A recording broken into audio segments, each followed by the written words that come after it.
বাপ মা হচ্ছে শ্রদ্ধার পাত্র আর বউ হচ্ছে ভালোবাসার পাত্র। ও হলো আদর, আদর পাবে ভালোবাসা।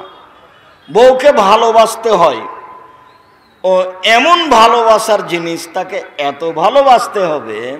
ও হচ্ছে বগুড়া সোনাতলা হাটের আদরের মালসা, ওকে আদর করতে হয়। আর বাপ মা হলো শ্রদ্ধা। জি আসসালামু আলাইকুম। আব্বা আজকে কি বাজার যেতে হবে? আসসালামু আলাইকুম। আম্মা আজকে কি আপার বাসায় যাওয়ার জন্য বলছিলেন? মানে ওখানে ঢোকার গতি ভিন্ন, বাপ মায়ের কাছে যাওয়ার গতি ভিন্ন। যাওয়া হতে হবে ধীরে,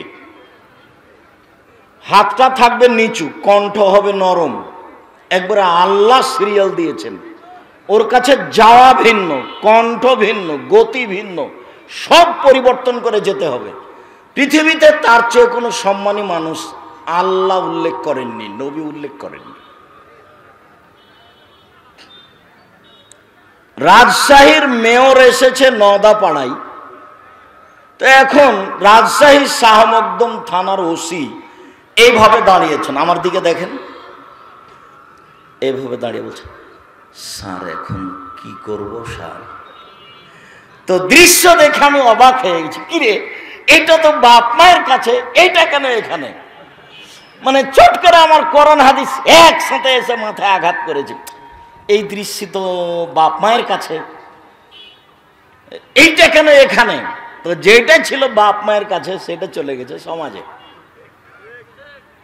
আপনি ধমকায় কথা, হ্যাঁ তোমাকে নিষেধ করলাম যে বাজার যেন, তবু তুমি গেলে কেন? এই ভাষার যোগ্যতা বাপ মা রাখে না, যদি আপনাকে শতবার পিটিয়ে বের করে দেয় তবু। তার পিটনের, তার গালির, নিন্দার কোনো প্রতিকার আপনার কাছে নেই। একটু পরে কথা আসছে আবার, আপাতত এখানে এইটাই রাখলাম। 3, শাহাদাতুজ জুরে, মিথ্যা সাক্ষী। মিথ্যা সাক্ষী হলো পৃথিবীর 3য় মহাপাপ।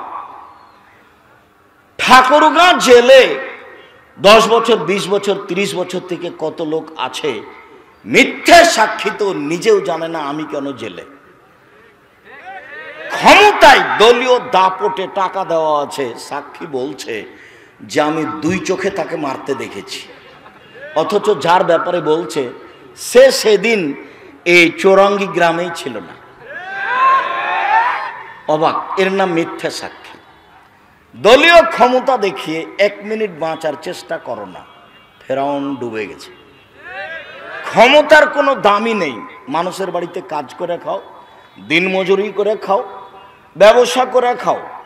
যারা ধনী মানুষ ব্যবসা করছেন তারা বড় থেকে বড় করেন, টাকা ইনকাম করব কোটি টাকা, অসহায় মানুষের পাশে দাঁড়ানোর জন্য। জান্নাত কিনবো, জান্নাত পেতে চায় না। কিভাবে পাবো আর কিভাবে কিনবো? সালাত আদায় করলে পাবো, হজ করলে পাবো, রমজান মাসে সিয়াম থাকলে পাবো। কিনবো কিভাবে? অসহায় মানুষের পাশে দাঁড়াবো, দান খেরাত করবো, জান্নাত কিনে নিব। বেসরকারি কওমি মাদ্রাসায় দান করব, জান্নাত কিনে নিব। আল্লাহ বলছেন আমি মোমেন পুরুষ নারীর জানের বিনিময়ে আর টাকার বিনিময়ে জান্নাত বিক্রি করে দিয়েছি। আল্লাহ বলছেন দেখ আমি জান্নাত তোমার কাছে বিক্রি করে দিলাম। বিক্রি শব্দ আল্লাহ উল্লেখ করেছে। টাকা দিয়ে জান্নাত কিনা যায় আর ইবাদত করে জান্নাত পাওয়া যায়। কোনদিন দান শব্দটাকে দুর্বল দৃষ্টিতে দেখবেন না। দান হলো ইবাদত, এবং পৃথিবীতে সবচেয়ে শক্তিশালী ক্ষমতাধর ইবাদত হলো দান। উত্তরবঙ্গের জন্য রংপুর, দিনাজপুর, লালমনিরহাট, নীলফামারী, কুড়িগ্রাম, পঞ্চগড়, ঠাকুরগাঁ, জয়পুরহাট, গাইবান্ধা এসব ডিস্ট্রিক্টের জন্য দানের জায়গা জামিয়া সালাফিয়া, তেঘরা, বিরল, দিনাজপুর। আমার মনে বড় স্বাদ, আমি এই দেশের মাটিতে উন্নত মানের প্রতিষ্ঠান গড়বই ইনশাআল্লাহ, যেখানে ছেলে মেয়ে বাংলা, ইংরেজি, আরবি উন্নত মানের শিক্ষা অর্জন করে জাতির অন্যায়ের বিরুদ্ধে লড়বে, মুখে কলমে মিডিয়ায় লড়বই ইনশাআল্লাহ। জামিয়া সালাফিয়ার মাধ্যমে লড়বো। উত্তরবঙ্গের জন্য গ্রহণীয় সবার প্রাণের প্রতিষ্ঠান জামিয়া সালাফিয়া তেঘরা বিরল দিনাজপুর আমি মূল্যায়ন করার জন্য অনুরোধ জানাচ্ছি। বলছিলাম পাপের জগতে সবচেয়ে বড় পাপ শিরক। অত্র হাদিসে 3টে পাপ সিরিয়ালে এসেছে। 2 পিতামাতার অবাধ্য চলা, 3 মিথ্যা সাক্ষী। আব্দুল্লাহ ইবনে মাসউদ রাদিয়াল্লাহু তাআলা আনহু বলেন, সুইলা রাসূলুল্লাহ সাল্লাল্লাহু আলাইহি সাল্লাম আইয়ুয যামবে আকবার। আল্লাহ রাসূলকে জিজ্ঞাসা করা হয়েছিল, আল্লাহ রাসূল সবচেয়ে বড় পাপ কোনটি? বলেন তো সবচেয়ে বড় পাপ কোনটি? তখন আল্লাহ রাসূল উত্তর শুরু করলেন, দেখেন, 1 আনতাদুল্লাহ নিদানহ খালাকাক, তোমাকে আল্লাহ সৃষ্টি করেছেন আর তুমি তার সাথে কাউকে শরীক করো, এইটা সবচেয়ে বড় পাপ।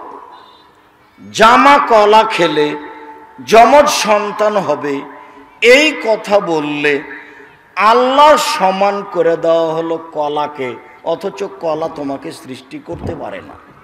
সৃষ্টি করতে পারে কে? আল্লাহ। আপনার মা কুলাতে চাউল ঝাড়ছিল, আপনার ছেলেটা দড়িয়ে কুলার উপরে চড়ে নিয়েছে, তা আপনার মা বলছে, হট, কুলাতে পা দিতে হয়, ঘিনঘিনা কুণ্ঠের গলাতে পা দিতে হয়।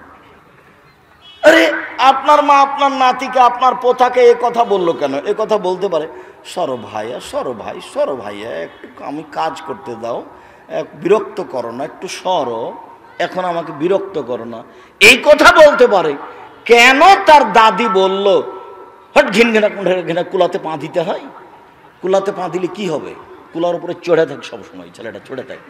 আপনি বলে দিবেন তো দাদির কুলার উপরে চড়ে থাকে, নামবি না। কুলাতে পা দিতে হয় না এই কথা কেন? এটার নাম শিরক। দিলে কি হবে? হয় না, এটা হলো শিরক। তুলসী গাছ তোলা যায় না, তুললে কি হবে? এটাই হলো শিরক। হাত থেকে গ্লাস পড়ে গেলে কুটুম্ব আসতে পারে, এবার হিসাব কেন? আসুক, তাতে কি আছে? সূর্য ডুবার সাথে সাথে বাড়িতে ল্যাম্প জ্বালাতে হবে কেন? এটা তো হিন্দুদের কাজ। গরুকে লাথি মারা জানে, এ আবার কোন কথা? লাঠি দিয়ে মারার চেয়ে লাথি মারতে হবে, লাঠি দিয়ে মারলে বেশি লাগবে, লাথি মারলে গরুকে কম লাগবে। লাথি মারা ভালো, আপনার সাহস জানে, দেখেন অন্তরে ধাক্কা খাচ্ছে। কেমনে লাথি মারি? ও হলো অমুসলিমদের আল্লাহ, তারা তার পেশাব গোবর খেয়ে জান্নাত কিনতে চায়। এর নাম হলো শিরক। ফরজ গোসল না করে যদি আপনার স্ত্রী রান্না করে আর আপনার মা যদি জানতে পারে, তাহলে সকালে বলবে, বেটা এই বউ চলবে না, বেটা এই বউকে তাড়াতাড়ি তালাক দে।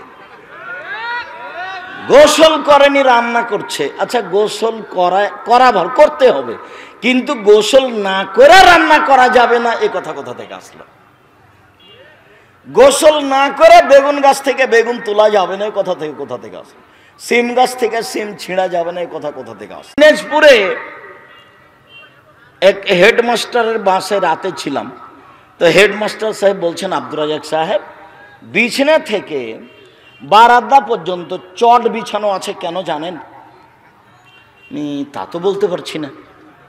যে স্বামী স্ত্রী মিলনের পরে পা যেন মাটিতে না লাগে, পা মাটিতে লাগলে মাটি অভিশাপ করবে, এই জন্য খাট থেকে বারান্দা, চালির তল বারান্দা পর্যন্ত চট দিয়ে রেখেছি, আর ওখানে স্যান্ডেল আছে, বাস চটের উপর দিয়ে গিয়ে স্যান্ডেলে পা দিব, তাহলে আর পা কোথায় লাগলো না? মাটিতে লাগলো না। এর নাম শিরক।